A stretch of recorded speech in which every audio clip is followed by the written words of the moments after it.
We're going home na guys. Nakapamili na kami. Pero hindi kami nakabili ng ground beef kasi out of stock.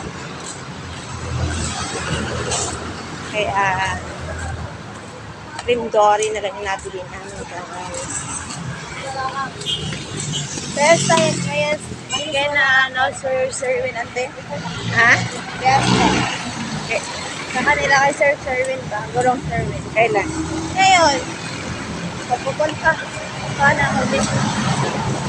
Tutulog ako. Saan bang kanila? Doon ko. Saan? Hindi ko alam.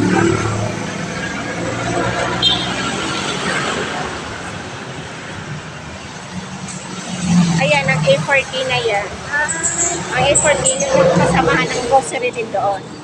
Ka-branch yung ano niya. Yung ka-branch yung nandoon, binilan ko nito. Wala kang bahayan pero set of aircon.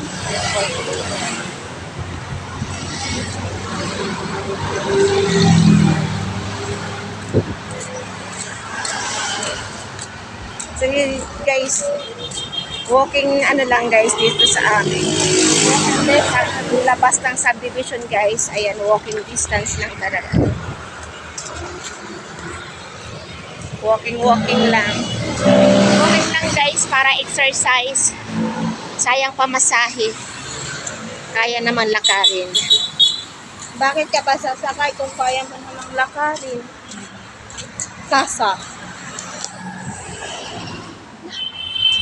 Kasa, pamilya eh. Sa akin yung kasa. Ante!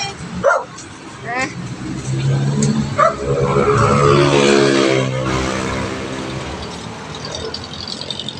Bakit?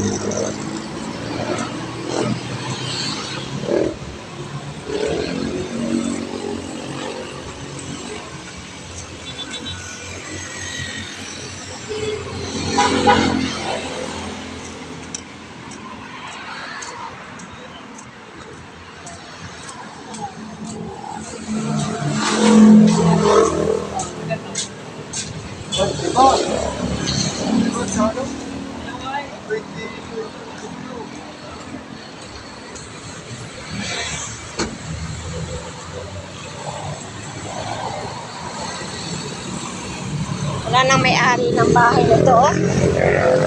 Siguro, ano, ito yung delikado. Alam niyo ba yung mga tangled wire na to, guys? Ayan. Kapag umano to sa kalsada, tapos nakamotor, sumabit sa yung liig, maaari ikamatay niya ito. Dapat ito inaayos ng ano, kasi napakadelikado. Dapat inaayos to ng mga ano yan, telecom wiring. Mga ano yan ng telepono. Yan, or internet. Napaka-delikado.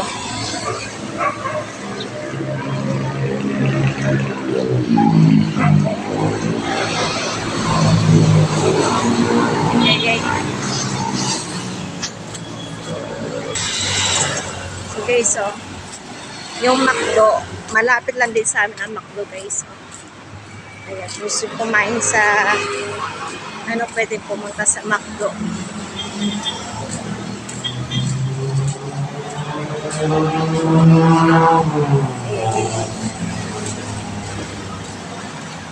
Ayan. McDo Lake Concepcion.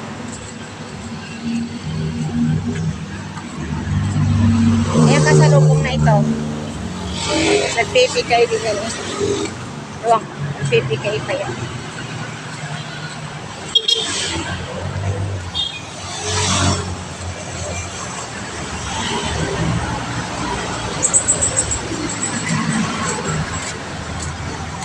Ito yung isang school building dito guys.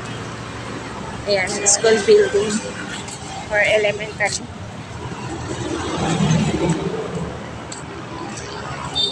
Subway talaga yung mga ano.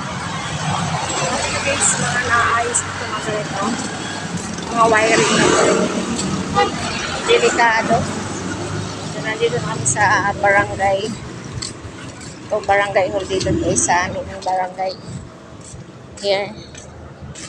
Ayan ang barangay hall. So yan guys, malapit na kami guys. So thank you so much for watching and have a good day. Bye bye!